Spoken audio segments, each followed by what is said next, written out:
শরৎচন্দ্র চট্টোপাধ্যায়। তিনি ছিলেন দক্ষিণ এশিয়া এবং বাংলা ভাষার অন্যতম জনপ্রিয় কথাসাহিত্যিক। তিনি একাধারে বাঙালি লেখক, ঔপন্যাসিক এবং গল্পকার। বাংলা সাহিত্যের ইতিহাসে অপ্রতিদ্বন্দ্বী জনপ্রিয়তার দরুন তিনি অপরাজেয় কথাশিল্পী নামে পরিচিত। দেবদাস তার অন্যতম জনপ্রিয় একটি উপন্যাস। আসসালামু আলাইকুম বন্ধুরা, আজকে দেবদাস বইটি নিয়ে আলোচনা করব। এই উপন্যাসের প্রধান চরিত্র তিনটি: দেবদাস, পারু এবং চন্দ্রমুখী। দেবদাস পুরো নাম দেবদাস মুখার্জি। বিংশ শতাব্দীর গোড়ার দিকে তৎকালীন ব্রাহ্মণ জমিদার বাড়ির ছেলে। পারু হচ্ছে পার্বতী, এক সাধারণ মধ্যবিত্ত পরিবারের মেয়ে। তারা দুই পরিবার পাশাপাশি বাস করত। সেই সুবাদে স্কুলে পড়া থেকে শুরু করে পুকুরে মাছ ধরা, অন্যের গাছের ফল পেড়ে খাওয়া পর্যন্ত সবই দেবদাস আর পারু একসঙ্গেই করত। তাদের মধ্যে ছিল বেশ বন্ধুত্বপূর্ণ ও অন্তরঙ্গ সম্পর্ক। তাদের খুনসুটিতে ভরা প্রজাপতির মতো জীবন বেশি দিন টিকল না।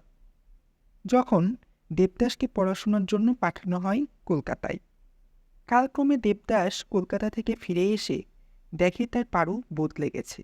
কিছু কিছু বন্ধুত্ব এমনই প্রবল হয়ে যায় যখন প্রেমের জন্য আলাদা করে কাউকে আর ভাবা যায় না। পারু তাদের ছোটবেলার বন্ধুত্ব আর কৈশোরের গোপন প্রেমকে বিবাহ বন্ধনে পরিস্ফুটিত করতে চায়। পার্বতীর কথায় তার মা দেবদাসের মা হরিমতির কাছে প্রস্তাব নিয়ে যায়, কিন্তু পার্বতীর পরিবার জমিদার না হওয়ায় দেবদাসের পরিবার তাতে বিশেষ উৎসাহ দেয় না। দেবদাসের মা পারুর পরিবারকে বেচাকিনা ছোট ঘর মনে করে। দেবদাসের বাবা নারায়ণ মুখার্জিও সহমত পোষণ করেন এবং দেবদাস ও পারুর বিয়ের সম্পর্কে জড়ানোকে নাকচ করেন। এতে পার্বতীর পিতা নীলকণ্ঠ অপমানিত বোধ করেন এবং পার্বতীর জন্য দেবদাসের চেয়েও সম্ভ্রান্ত পরিবারে বিবাহ ঠিক করেন। বিষয়টা পার্বতী জানার পর সে দেবদাসের কাছে যায়। ভাবে দেবদাস অন্তত তাকে নিরাশ করবে না। বিভ্রান্ত হয়ে বাড়ি থেকে বের হয়ে কলকাতায় চলে যায়। পার্বতী যেতে চাইলেও তাকে ছেড়েই চলে যায় দেবদাস। ঘটনাক্রমে কলকাতায় গিয়ে পরিচয় হয় চন্দ্রমুখীর সাথে। সে একজন বাইজি। চন্দ্রমুখী দেবদাসের প্রেমে পড়ে, কিন্তু দেবদাস চন্দ্রমুখীকে ঘৃণা করত। হতাশাগ্রস্ত দেবদাস অত্যধিক মদ্যপান শুরু করে, আর এই দিকে দেবদাসের ক্রমশ ভেঙে পড়া শরীরে সেবা করে চন্দ্রমুখী। শেষ পর্যন্ত লক্ষ্যহীন দেবদাস চন্দ্রমুখীর প্রেমে পড়তে বাধ্য হয়। শীঘ্র আসন্ন মৃত্যু টের পেয়ে দেবদাস পারুর সাথে দেখা করার উদ্দেশ্যে রওনা দেয়, পারুকে দেয়া কথাটা রাখতে। জমিদার বাড়ি পৌঁছলে শরীরের শেষ অবনতিতে প্রবল মানসিক ও শারীরিক যন্ত্রণায় মৃত্যু হয় দেবদাসের। পারু এই কথা জানতে পেরে ছুটে যাওয়ার চেষ্টা করেও ব্যর্থ হয়।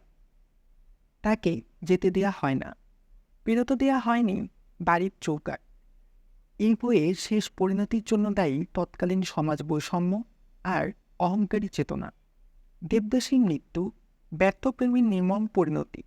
যদিও বর্তমানে কিছু সমালোচকদের মতে দেবদাস চরিত্রটি ব্যক্তিত্বহীন, ভীরু, কাপুরুষ হিসেবেও আখ্যায়িত, কেননা সে সামাজিক বৈষম্যের ঊর্ধ্বে গিয়ে নিজের প্রেমকে স্বীকৃতি দিতে পারেনি।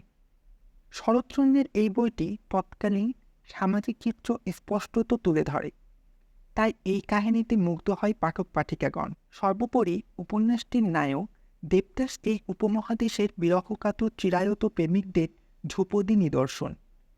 এই উপন্যাসটি এতটাই জনপ্রিয় যে যদি কেউ বইটি নাও পড়ে থাকেন তবুও দেবদাস চরিত্রটি সম্পর্কে ধারণা রাখেন, আর সে কারণেই বেশ কিছু ভাষায় এই উপন্যাসের আলোকে চলচ্চিত্র নির্মিত হয়েছে।